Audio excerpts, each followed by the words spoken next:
जिंदगी में हर शौक पाला नहीं जाता, कांच की बोतल को हवा में उछाला नहीं जाता। मेहनत करने से रास्ते हो जाते हैं आसान, क्योंकि हर काम किस्मत पे टाला नहीं जाता। Wish you again very happy Deepavali. In this video, I will teach you trigonometry class 10th maths। तो सबसे पहले हम देखेंगे सबसे बेसिक से कि ट्रिग्नोमेट्री की शुरुआत कैसे हुई है, ट्रिग्नोमेट्री के बेसिक कॉन्सेप्ट क्या हैं, ट्रिग्नोमेट्री टेबल हम कैसे बनाएंगे, फिर उसके प्रूफ के क्वेश्चन हम किस तरीके से करेंगे।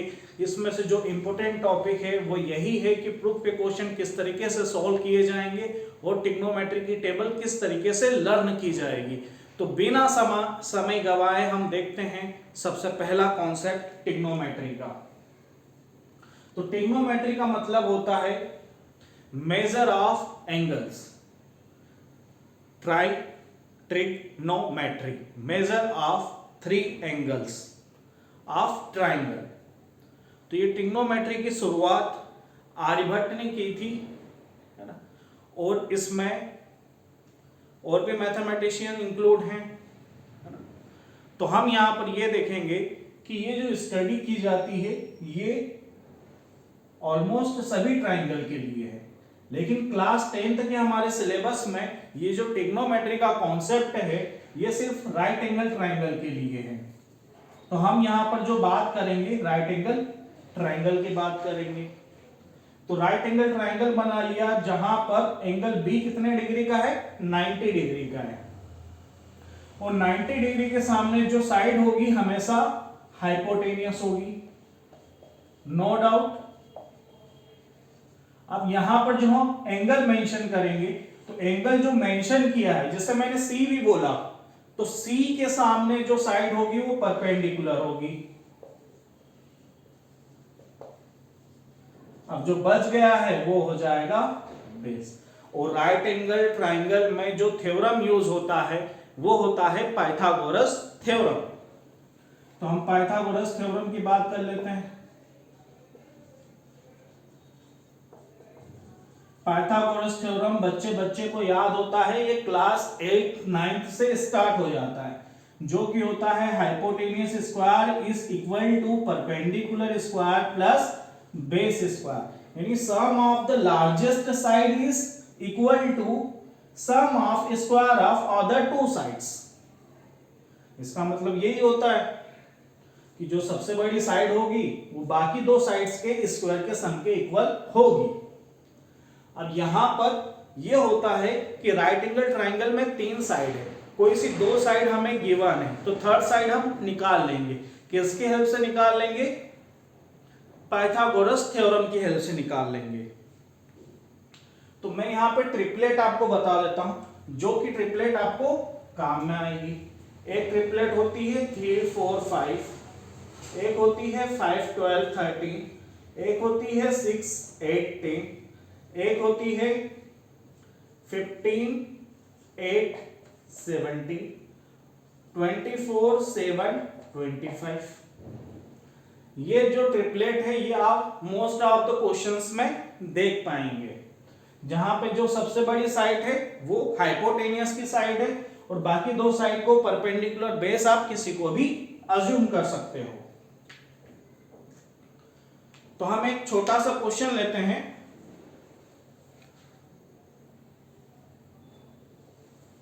एक छोटा सा क्वेश्चन लेते हैं।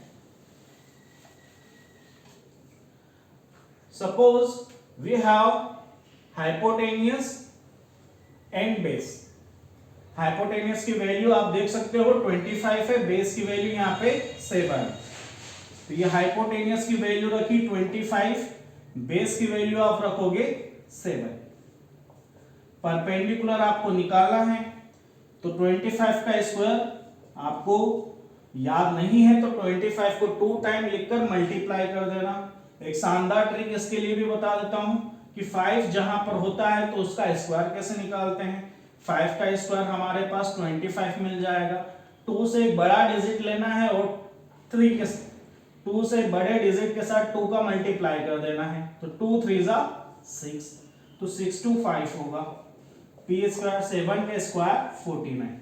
और जब 49 को 625 में से माइनस करेंगे तो हमारे पास आएगा 576, है ना। अब ये स्क्वायर इधर आएगा तो स्क्वायर रूट बन जाएगा, और 576 का स्क्वायर रूट होता है 24। तो इस तरीके से हम परपेंडिकुलर निकाल लेंगे। तो ये तो बहुत ही आसान सी बात हुई। अब हम ये देखते हैं कि ट्रिग्नोमेट्री में ट्रिग्नोमेट्री रेशियोज क्या होते हैं। तो ट्रिग्नोमेट्री रेशियोज को लर्न करने के लिए हमारे पास एक बहुत ही यूजफुल फॉर्मूला है जो कि सीबीएसई एनसीईआरटी में मेंशन होता है, पंडित बद्री प्रसाद हर हर भोले, और इसके कई नाम से आप इसको लर्न कर सकते हैं। तो हम देखेंगे,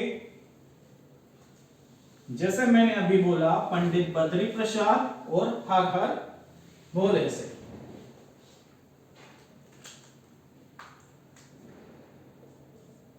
पंडित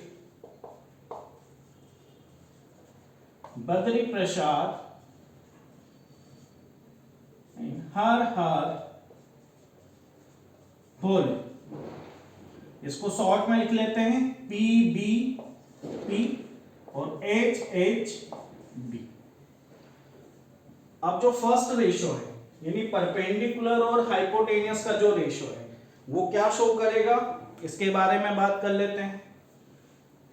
बेस अपॉन हाइपोटेनियस क्या शो करेगी, इसके बारे में बात कर लेते हैं। परपेंडिकुलर अपॉन बेस क्या शो करेगा, इसके बारे में बात कर लेते हैं, है ना। तो सबसे पहले हम बात कर लेते हैं तो साइन थीटा, तो ये होता है परपेंडिकुलर अपॉन हाइपोटेनियस। फिर उसके बाद कोस थीटा आता है बेस अपॉन हाइपोटेनियस।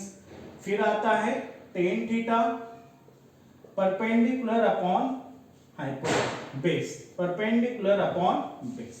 फिर होते हैं trigonometry reciprocal of trigonometry ratios.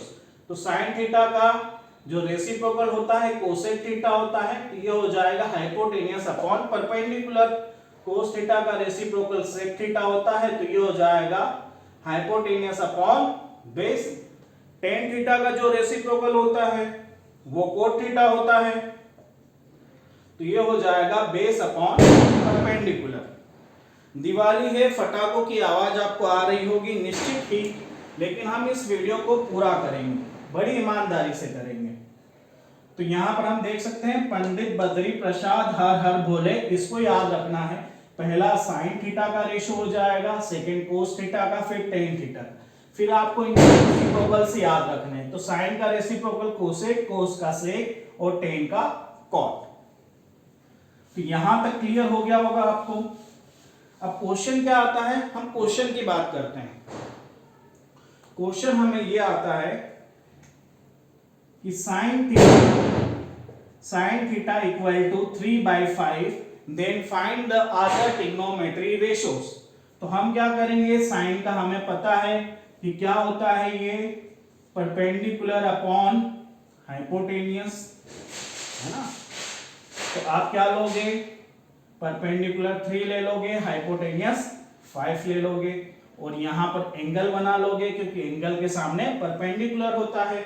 फिर यूजिंग पाइथागोरस थ्योरम बेस निकालोगे, ये पाइथागोरस थ्योरम का यूज करते हैं। तो hypotenuse square equal to perpendicular square plus base square, 5 का स्क्वायर, p की वैल्यू पता है 3a, बेस निकालना है। अब इसको यहां पर मैं डायरेक्ट कर रहा हूं, 25 में से 9 माइनस कर दूंगा तो 16 आएगा, और 16 का स्क्वायर रूट मुझे क्या मिलेगा, 4। यानी बेस की वैल्यू मेरे पास कितनी आ गई, 4। अब मुझे साइन थीटा, कोस थीटा, कोई सा भी ट्रिग्नोमेट्री रेशियो निकालना है तो मैं निकाल सकता हूं। साइन थीटा तो गिवन है, कोस थीटा हो जाएगा 4/5, टेन थीटा कितना हो जाएगा 3/4, है ना। अब इसका रेसिप्रोकल करना है तो साइन का रेसिप्रोकल क्या हो जाएगा 5/3, कोस का रेसिप्रोकल 5/4, टेन का रेसिप्रोकल 3/4 है तो ये हो जाएगा 4/3। तो इस तरीके से हम ट्रिग्नोमेट्री रेशियोज को लिख पाएंगे। अब क्वेश्चन ऐसे नहीं आते हैं, क्वेश्चन कैसे आते हैं तो उसका मैं एक दो क्वेश्चन सॉल्व करवा के आपको क्लियर करवा देता हूं। बोर्ड पे क्वेश्चन आप देख सकते हो, if four cot theta equal to 3 then you have to find 3 cos theta plus 5 sin theta whole divide by 3 cos theta minus 5 sin theta. तो आपको क्या करना होगा, आप यही सोच रहे होंगे कि cot थीटा दिया है तो हम क्या निकाल लें, sin थीटा और cos थीटा की वैल्यू निकाल लेते हैं ना। दो साइड तो पता है, तीसरी साइड निकाल लेते हैं तो हमें ट्रिग्नोमेट्री रेशियोस मिल जाएगा sin थीटा cos थीटा। लेकिन और आसान तरीके से इसको करना चाहें तो कैसे कर सकते हैं, तो वो आसान तरीका आपको बताता हूं। इस पूरे को हम किससे डिवाइड कर सकते हैं, cot थीटा हमारे पास होता है, एक बार यहां पे मैं बता देता हूं, cot थीटा होता है cos थीटा और sin थीटा का डिवाइड, और tan थीटा होता है sin थीटा और cos थीटा का डिवाइड। तो cot थीटा की वैल्यू हमें दे के रखी है, उसको सिंप्लीफाई करने जाऊंगा तो क्या लिख सकता हूं इसको, cot थीटा इक्वल टू 3/4 है ना। अब मैं इसको न्यूमिनेटर को भी sin थीटा से डिवाइड कर देता हूं, डिनोमिनेटर को भी sin थीटा से डिवाइड कर देता हूं। तो divide numerator and denominator by sin theta. तो न्यूमिनेटर के हर एक टर्म में डिवाइड करूंगा sin थीटा से, डिनोमिनेटर के हर एक टर्म में डिवाइड करूंगा sin थीटा से। तो ये क्या हो जाएगा, 3 cot थीटा प्लस 5 और डिवाइड में क्या हो जाएगा 3 cot थीटा माइनस 5। अब यहां पे cot थीटा की मुझे वैल्यू रखनी है, तो वैल्यू रख देते हैं 3 multiply by 3/4 plus 5, 3 multiply by 3/4 minus 5। इसको सॉल्व करेंगे तो क्या आएगा 9, और ये 4 का क्रॉस मल्टीप्लाई कर देते हैं, यहां पर भी सेम ऐसे ही करना है। तो 9 प्लस 20/4 डिवाइड 9 माइनस 20/4, तो ये 4 से तो 4 कट जाएगा, बचेगा क्या 29 डिवाइड बाय -11। तो -29/11 इसका करेक्ट आंसर हो जाएगा।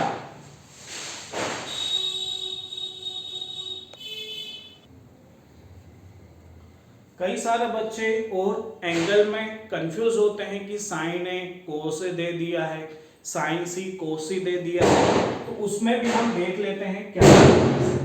तो ये मैंने ट्राइंगल बनाया, यहां पर ए बी सी है ना, तो ये सी के करस्पॉन्डिंग साइन सी ले रहा हूं मैं, है ना।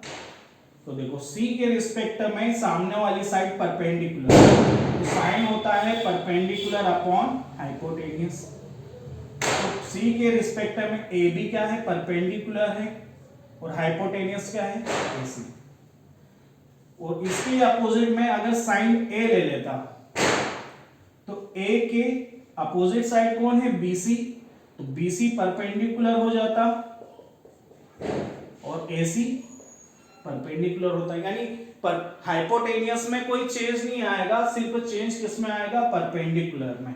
हमें उस पर्टिकुलर एंगल के अपोजिट साइड लेनी पड़ेगी जब भी आप परपेंडिकुलर या फिर बेस लेंगे। ऐसे ही कोस सी लोगे आप तो आपके पास बेस क्या हो जाएगा, बीसी, पहले तो बेस अपॉन हाइपोटेनियस, तो BC upon hypotenuse. Cos A लोगे तो क्या हो जाएगा, ए बी अपॉन, मतलब बी अपॉन ए सी का, तो A B upon A C. Clear है। अब कहीं स्टूडेंट्स को ये कंफ्यूजन होगा कि सर हमने साइन बी ले लिया, साइन सी ले लिया, सॉरी साइन ए ले लिया, साइन सी ले लिया, तो हम साइन बी भी तो ले सकते हैं। साइन बी नहीं ले पाएंगे क्योंकि हमें पता है कि बी एंगल की वैल्यू तो 90 डिग्री है, तो उसको छोड़कर बाकी के जो दो एंगल्स हैं उनके रिस्पेक्ट में हम ट्रिग्नोमेट्री फंक्शंस की वैल्यू, रेशियोज की वैल्यू देखेंगे। तो ये कंफ्यूजन क्लियर हो गया होगा। तो हम आगे बढ़ते हैं ट्रिग्नोमेट्री टेबल की तरफ।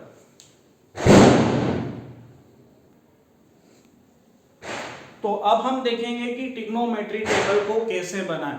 अगर एक बार आपने सीख लिया तो मैं ये वादा करता हूं आप इसको भूलेंगे नहीं। तो देखते हैं ट्रिग्नोमेट्री टेबल को हम किस तरीके से बनाएं। तो सबसे पहले 0 से 4 तक के डिजिट हम लिख देंगे, लिख दिए। रफ वर्क में करना है, फिर इनको सभी को 4 से डिवाइड कर दिया, ये भी कर लोगे। फिर क्या करना है, सभी का स्क्वायर रूट लेना है, ये भी आसानी से कर लोगे, है ना। तो 0 का स्क्वायर रूट 0 मिलता है, 1 का स्क्वायर रूट 1, 4 का 2, 2 से इसको डिवाइड कर दिया तो 1/2 हो गया, तो 1/√2, √3, 4 का स्क्वायर रूट 2, 4 से 4 कट गया 1, 1 का स्क्वायर रूट 1 होता है। तो ये हमारे पास साइन थीटा की टेबल आ गई। अब कोस थीटा की टेबल जब हमें निकालना रहेगी तो हम जस्ट इसका रिवर्स कर देंगे। तो 1 देन √3/2 देन 1/2 देन 1/2 और फिर 0। अब टेन थीटा का तो मैंने बताया ही था कि क्या होता है। ये टेन थीटा की वैल्यू हम कैसे निकालते हैं। तो टेन थीटा को निकालने के लिए हम साइन थीटा और कोस थीटा इन दोनों का डिवाइड करते हैं। तो साइन थीटा मेरे पास 0 है, 0 को 1 से डिवाइड करूंगा तो 0 मिलेगा। 1/√2 √3/2 को डिवाइड करने पर √3 मिलेगा।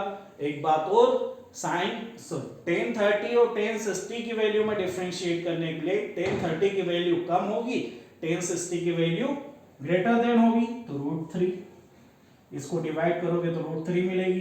1/√2 को 1/√2 से डिवाइड करोगे तो 1। तो जब 0 से डिवाइड करेंगे तो इंफिनिटी मिलेगा, या फिर हम कह देते हैं नॉट डिफाइंड। अब आपको रेसिप्रोकल फंक्शंस की वैल्यू निकालनी है, यानी कोसेक थीटा की, सेक थीटा की और कोट थीटा की। तो आपको इन वैल्यूज को रेसिप्रोकल कर देना है। 0 का रेसिप्रोकल इंफिनिटी होगा और इंफिनिटी का रेसिप्रोकल 0 होगा, यानी 1/0 इंफिनिटी, 1/∞ 0। तो ये दो वैल्यूज याद रखनी है, बाकी तो आप आसानी से रेसिप्रोकल कर पाएंगे। 1/2 को 2 लिखेंगे, 1/√2 को √2 लिखोगे, √3/2 को 2/√3 लिखोगे, 1 का रेसिप्रोकल 1 होगा।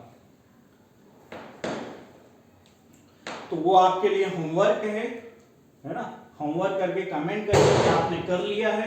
तो हम आगे बढ़ते हैं, और अभी तक आपने इस चैनल को सब्सक्राइब नहीं किया है तो इस चैनल को सब्सक्राइब कर लें। अब आगे जो क्वेश्चंस आते हैं वो प्रूफ के क्वेश्चंस आते हैं, है ना। तो पहले तो हम इसके एंगल्स के क्वेश्चन कर लेते हैं कि एंगल्स के क्वेश्चन किस तरीके से आते हैं। तो एंगल के क्वेश्चन में करवा देता हूं। सपोज मुझे दिया है कि tan A - B = 1/√3 and tan A + B = √3। तो मुझे A और B की वैल्यू बताना है। तो कितना आसान क्वेश्चन पूछ लिया है। अभी हमने देखा कि 1/√3 30 डिग्री पर होता है और √3 60 डिग्री पर होता है। तो हमें क्या करना है, A - B की वैल्यू यहां पर रखनी है 30 डिग्री 1/√3 की। तो A - B हो जाएगा 30 डिग्री के इक्वल। यहां पे tan A + B को आप किसके इक्वल रखोगे, tan 60 डिग्री के इक्वल। तो A + B क्या हो जाएगा, किसके इक्वल, 60 डिग्री के इक्वल। इक्वेशन 1 और 2 को ऐड कर दोगे तो ऐड करने से आपको क्या मिलेगा, 1 + इक्वेशन 2। तो इक्वेशन 1 और 2 को ऐड करोगे तो आपको मिलेगा 2A = 90 डिग्री। तो A की वैल्यू मिल जाएगी 45 डिग्री। इस 45 डिग्री को जब आप यहां पर रखोगे वैल्यू, तो B की वैल्यू मिल जाएगी आपको 15 डिग्री। B की वैल्यू आपको मिल जाएगी 15 डिग्री। तो इस तरह से ये क्वेश्चन हमारा सॉल्व हो जाता है। और इस तरीके के क्वेश्चन भी आपको देखने को मिलेंगे। तो आपको अगर ट्रिग्नोमेट्रिक टेबल अच्छे तरीके से आती है तो कोई भी आपको रोक नहीं सकता है इस क्वेश्चन को सॉल्व करने से, आई गारंटी। तो यहां पे देखते हैं sin 60 की वैल्यू, sin 60 की वैल्यू √3/2 स्क्वायर है, तो इसका होल स्क्वायर लगाओ। cos 30 की वैल्यू, तो cos 30 की वैल्यू सेम है √3/2 का स्क्वायर। tan 45 की वैल्यू, tan 45 की वैल्यू 1 होती है। इसका स्क्वायर करने पे 3 आएगा, 2 का स्क्वायर 4 हो जाएगा। सेम यहां पर भी करना पड़ेगा, 1 का स्क्वायर 1 मिलेगा, बेस सेम है 3 3 6, एलसीएम ही ले लेते हैं। तो यहाँ पे 3 + 3 - 4, तो 6 - 4 2/4, तो आंसर कितना आ जाएगा 1/2। तो इस तरीके के क्वेश्चन आपको एग्जाम में करने को मिलेंगे, तो आप आसानी से इनका आंसर कर सकते हो। अब जो लास्ट कॉन्सेप्ट है वो प्रूफ वाला कॉन्सेप्ट है। उसके केस में आपको 3 आइडेंटिटीज पता होनी चाहिए। तो हम उन 3 आइडेंटिटीज के बारे में बात करते हैं।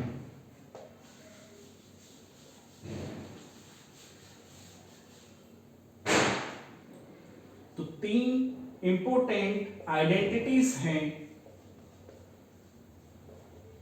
अगर ये 3 आइडेंटिटीज आती है तो एग्जाम में किसी भी तरह का प्रूफ करने का क्वेश्चन आएगा तो आसानी से कर दोगे। First identity is sin square theta plus cos square theta is equal to 1. Second identity 1 plus tan square theta is equal to sec square theta. Third 1 plus cot square theta is equal to cosec square theta. तीन main identity है। तो using this 3 identities हम proof के questions को आसानी से कर सकते हैं।